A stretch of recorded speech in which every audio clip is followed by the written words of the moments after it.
खुलुमबाय आं जनालि फिन बायजो हादोरसायाव खामानि मावहैनो थांनानै गोमानानै दं सासे बर' सुबुं उखिल बसुमतारी मुंनि सासे बर' सुबुङा हायद्राबादाव खामानि मावहैनो थांदोंमोन। थांनाय समावनो रेल गारिनिफ्राय दसे समनि थाखाय ओंखारदोंमोन। बे समावनो गोमानानै थाबाय उखिल बसुमतारीया। दा बिथांनि नखरनि मानसिफोरा सुबुंफोरा बिथांखौ नुयोब्ला अबेबा नुसनबायोब्ला खौरां हरनो खावलायदों।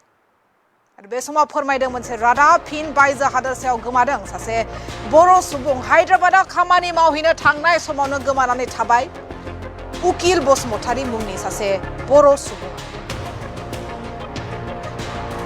चिरां जिल्लानि उखिल बसुमतारीया गोमानानै दं। रेल गारिजों थांबाय थानाय समावनो गोमादों उखिल बसुमतारीया। गोमानाय सुबुङा चिरां जिल्ला सान्तिपुर हालामनि 2 नं साम' दैसा गामिनि होनना मिथिनो मोननाय जादों। उखिल बसुमतारीया थांनाय 21 मे खालार बृहस्पतिबार गावनि 4 लोगोफोरजों रां खामायनो होनना रेल गारि गाखोना हायद्राबादाव रावना होलाङो।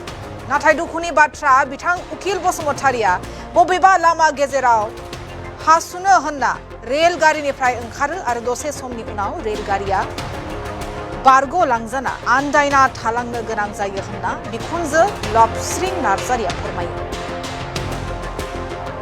बेबायदिनो फिन बायजो हादोरसायाव गोमादों सासे बर' सुबुं। नोंथांमोननो दिन्थिगासिनो उखिल बसुमतारीनि बे सावगारिखौ।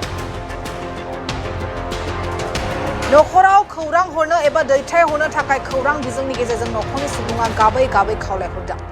गोमानाय उखिल बसुमतारीखौ सोरबाफोर नुसनबायोब्ला स्क्रिनाव होनाय बे नाम्बाराव कन्टेक्ट खालामनो हागोन। फिन बायजो हादोरसायाव गोमादों सासे बर' सुबुं। हायद्राबादाव खामानि मावनो थांनानै गोमानानै दं उखिल बसुमतारीया। रेल गारिजों थांबाय थानाय समावनो गोमादों उखिल बसुमतारीया। गोमानाय सुबुङा चिरां जिल्ला सान्तिपुर हालामनि 2 नं साम' दैसा गामिनि होनना मिथिनो मोननाय जादों। नखराव जेबो रां रुफानि राहा गैयैलाय बिथांनि गोमानायखौ लानानै जोबोर दुखुआव गोग्लैसोनानै दं नखरा। गोमानाय उखिल बसुमतारीखौ सोरबाफोर जेरावखि नुवा मानो नखराव खौरां हरनो एबा दैथायहरनो थाखाय खौरां बिजोंनि गेजेरजों नखरनि सुबुङा गाबै गाबै खावलायहरदों। 6901524157 एबा 7416265638 जानबुं नाम्बाराव खौरां हरनो खावलायदों नखरनि सुबुंफोरा। फिन बायजो हादोरसायाव गोमादों सासे बर' सुबुं। हायद्राबादाव खामानि मावनो थांनानै गोमानानै दं। उखिल बसुमतारीया बबेबा लामा गेजेराव रेल गारिनिफ्राय ओंखारदोंमोन। बे समावनो आन्दायना थालांनो गोनां जायो होनना बिखुनजो लबस्रिं नार्जारिया फोरमायदों। खोनासं।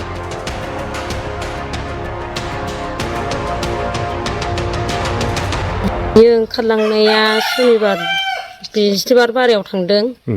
बिदिनो ट्रेननिफ्राय ओंखारनोसैया सुनिबार 9थासोनिफ्राय गैयि जादों आरो जोंना बिजामादैया। आं बे दा सिगां बुंनायनि जेवजालि जायो आङो। जेरावखि थाया मानो सोरबाफोर नुदोंबा हमनानै दोनथों जौखौ। जेरावबो बिदेशआव खारग्राखा बियो आन्दाया। सिगांनिफ्रायनो बिदिनो मावनानै जाग्राखा। दानियावसो मारै जालांखो मिन्थिया आरो जोङो दा। कन्टेक्ट खालामो जोङो, फन बुयो, टावारानो नाङा, दासिमबो नाङा आरो। सोरबाफोर मोनदोंबा खबर हरबानो जाबाय। खिथाहर, मबाइल नाम्बारबो होखादों जोङो। खिथाहरथों। गामिया 2 नं साम' दैसा सान्तिपुर थाना रानिखाथा आरो जोंना। बियो ओंखारलांनाया सुनिबार। आंनि न'खरनि मानसि बिजामादै गावनि गामिया सिगां बेरेंसिगुरियावमोन। ओमफ्राय आंनाव थाफैनाया 8 बोसोर जाबाय।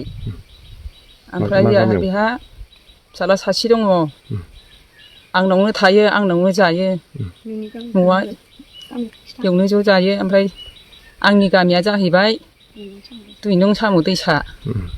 बिनि नामा उखिल बिजामादैनि नामा उखिल बसुमतारी। ओमफ्राय सोरबाफोर अबावबा लामा सामा नुदोंबा अननानै खिथाहर। बबाव थांनो होननानै थांदोंमोन बियो? हायद्राबादाव थांनो होननानै ओंखारलांदोंमोन। दा लोगोफ्रा 4 सहैबाय। आंनि बिजामादै उखिला लामा ससेयाव थानानै गोदाव सोराव जानानै दङ। दासिमबो खौरां मोनाखै। सानबेसे जाखो माब्ला ओंखारलांदोंमोन मानसिया? ओंखारलांनाया बै फैनाय बिस्थिबार फुङाव 7थायाव ओमफ्राय बे जायगायाव ओंखारहैनानै गोदाव सोराव जानाया सुनिबार खालि 9था टाइमसोआव बिदिजों आरो गाव ओंखारलांनाया दाख्लै थांनाय बिस्थिबाराव ओंखारलांदोंमोन। औ ओमफ्राय ट्रेननिफ्राय ओंखारनाया सुनिबाराव टाइमाव ट्रेननिफ्राय बबे जायगायाव ओंखारदों बेखौ मिन्थियो नामा?